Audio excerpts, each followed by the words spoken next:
Salam Media Sriwijaya. Sebuah mobil Toyota Innova warna putih plat BG 1445YR terperosok hingga nyemplung ke saluran irigasi Jalan Raya BK8, Desa Wonorejo, Kecamatan Belitang, Kabupaten Oku Timur, Sabtu tanggal 12 November tahun 2022, malam. Kecelakaan itu bermula saat sopir yang bernama Sunario status mahasiswa dengan 4 penumpang melaju dari arah BK10 menuju Kecamatan Bahuga, W kanan dengan kecepatan rata-rata 60 km per jam.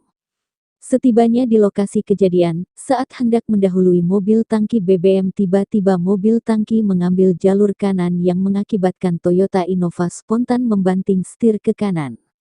Untuk menghindari benturan namun hilang keseimbangan dan terperosok ke irigasi, kata Kapolsek AKP Zahirin melalui Kanit Reskrim Ibda Sudono, Minggu tanggal 13 November tahun 2022.